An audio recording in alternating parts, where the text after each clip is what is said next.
Democrats should not only defend this record and protect this record, they should run on the record. Vice President Joe Biden making it official he is not running for president. And many Republicans are excited about running on that record. The Obama presidency will be a big point of debate in 2016. Joined now by the senator from Montana, Steve Daines. Senator Daines serves as a member of the Senate Committee on Appropriations. Well, what do you think, Senator? Elections really obviously about the future, but will the GOP point to the last 8 years as a reason why we need new leadership in the White House? Well, of course we will. Remember last election cycle in 2014, President Obama said his policies were on the ballot.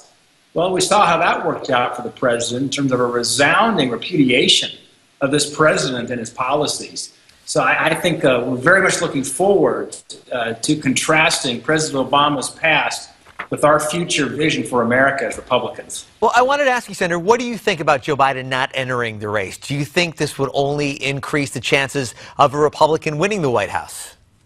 Well, I do. I think, frankly, Joe Biden might have been a tougher opponent than Hillary Clinton. So I think Biden stepping out of the race, frankly, helps Republican chances. Hillary Clinton is a flawed candidate.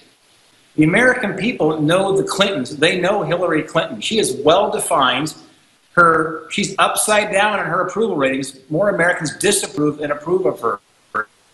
So I think she's going to have real trouble getting across the finish line. Frankly, I think this news that Joe Biden's not running is good news for our prospects of winning the White House in 2016.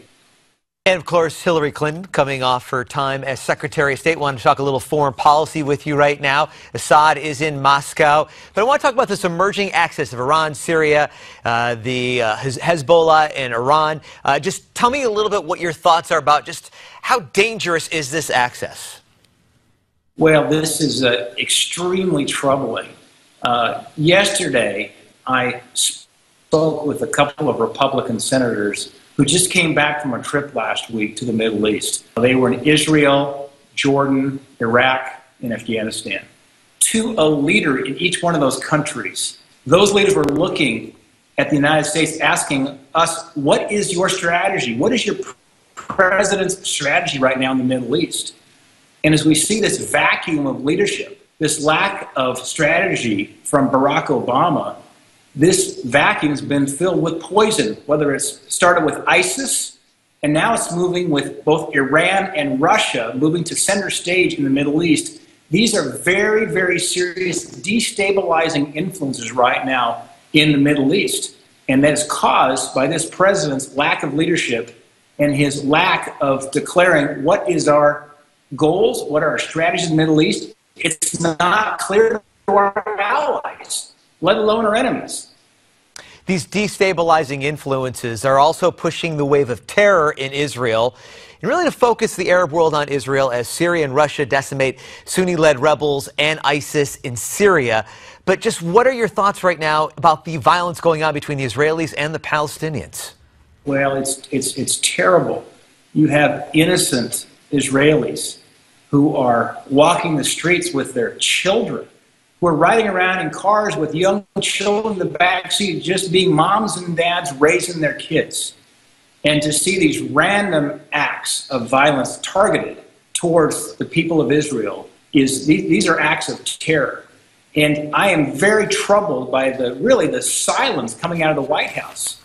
This president, Barack Obama, needs to stand with the people of Israel, with Bibi Netanyahu, and call a spade a spade. And frankly, the silence in the White House is outrageous, in my opinion. With the time that remains, I really want to get your take on legislation that the Senate tried to pass on sanctuary cities. Now, the Senate Democrats blocked it. I'm certain this is an issue that we're going to be revisiting very soon. Well, it is. We all remember the tragic shooting in July of Kate Steinle, the young woman in San Francisco who was with her father walking along there in the piers of San Francisco. And here you had an illegal immigrant convicted of 7 felonies, deported multiple times. The Department of Homeland Security had asked for the San Francisco authorities to pick him up, get him off the street. And because they're a sanctuary city, they're ignoring the rule of law. And this was a bill that got bipartisan support yesterday. We had 2 Democrats vote with us. We should have had more. That says we're going to cut off the funding if you fail to enforce the law. We've got to end these sanctuary cities. There's 170,000 convicted criminal illegal immigrants freely walking the streets of America today.